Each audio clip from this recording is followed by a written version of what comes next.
Lebih besar mana ya, penghasilan konten di YouTube atau penghasilan konten di Facebook? Nah, hari ini aku bakalan share ke teman-teman perbandingannya itu kayak gimana. Apakah lebih tinggi YouTube atau lebih tinggi Facebook? Tonton video ini sampai selesai kalau mau tahu informasinya. Dan kalau mau dapat referensi konkret, kira-kira enakan konten di YouTube atau di Facebook nih. Semisalnya kita memandang semua itu dari segi penghasilan.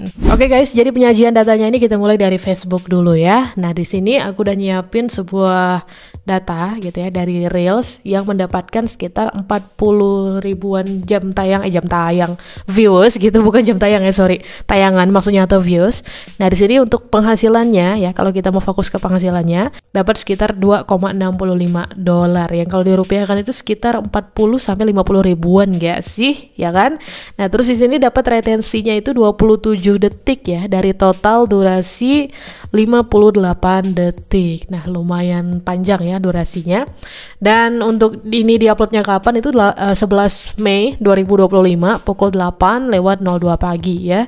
Terus dapat di sini interaksinya ada 447 dari like, 40 dari komen, 4 dari bagikan dan 4 dari share gitu. Yang kalau ditotalkan semua jumlah interaksinya adalah 494 ya.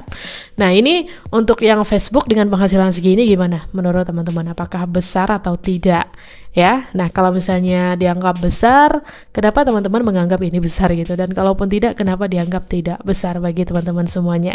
Oke, so ini yang Facebook ya guys ya, yang dapat teman-teman simak, dapat 40 ribu tayangan atau viewers, itu penghasilannya $2, hampir $3 gitu. Nah, sekarang kita lihat yang YouTube kira-kira gimana ya, dengan views yang juga 40 ribuan kayak gini. Nah, untuk yang YouTube di sini aku udah nyiapin konten shorts ya pastinya, karena kan tadi reels ya. Nah, kita bandingannya tentunya dengan shorts, bukan dengan yang video panjang. Aku udah nyiapin yang udah dapat penayangan 41,7 ribu gitu ya. Ini di-uploadnya by the way itu sekitar 3 hari apa 4 hari yang lalu gitu guys. Nah, yang jelas di sini teman-teman bisa lihat ya, aku dapat retensi penonton di shorts aku ini tuh 0,27 yang tandanya adalah 27 detik dari total durasinya, itu bisa teman-teman lihat di bawah 21 detik. Lah, kok bisa retensinya lebih panjang atau lebih banyak daripada jumlah durasinya, Kak? Ya, itu karena kebijakan yang berlaku di YouTube ya. Jadi YouTube itu menghitung retensi untuk konten yang ditonton ulang gitu guys. Jadi kalau misalnya ada orang nonton konten aku dan mereka nontonnya itu ngulang gitu ya, kayak ngulang dari awal lagi gitu kan, setelah sebelumnya dia nonton sampai selesai.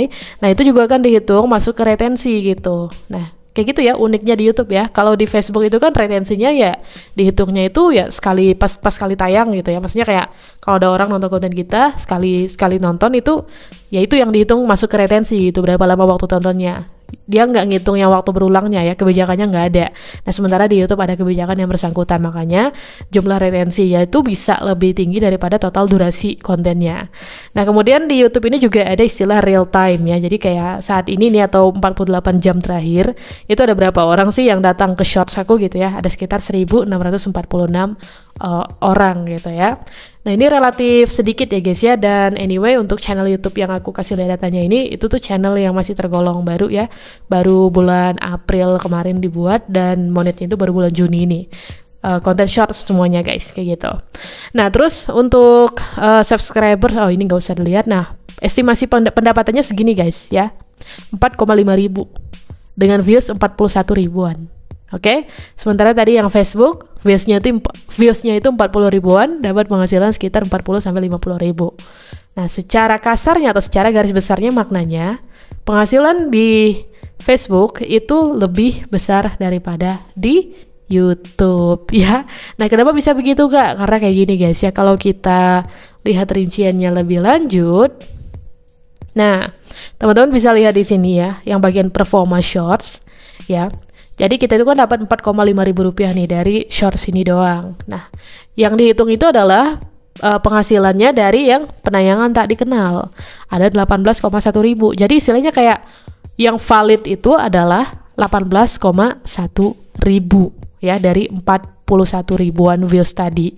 Nah, kenapa kayak gitu Kak? Ya itu peraturan dari YouTube ya guys. Jadi YouTube ini tuh dia tuh kayak misalnya nih teman-teman scroll shorts ya, feed search YouTube, terus nemu konten aku ya, meskipun teman-teman cuma ngelihat 1 detik doang atau 0, sekian detik gitu 0, sekian detik, terus teman-teman skip gitu ya, scroll ke shorts berikutnya, nah itu tetap dihitung guys di aku guys gitu. Jadi 0, sekian detik itu tetap dihitung sama YouTube sebagai views ya.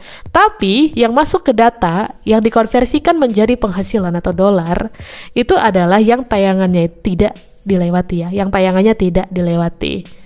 Jadi dari 41.000 itu ya bisa dikatakan sekitar 18,1 ribunya itu adalah yang benar-benar nonton gitu. Yang nontonnya nggak skip gitu ya. Maksudnya kayak ya belum 5 detik skip itu kan nggak kehitung gitu loh, tapi yang udah 5 detik terus nonton sampai 10 detik dan seterusnya, nah itu yang dihitung gitu guys. Paham ya maksudnya ya? Ini agak unik ya kebijakan di YouTube kayak gitu, oke? Nah terus untuk pembayaran per 1000 viewsnya atau katakanlah RPM itu adalah 200 rupiahan guys ya. Ini bukan 200.000 ya yang di bawah ini ya, tapi 200 rupiah gitu. Gimana menurut teman-teman? Tinggi nggak?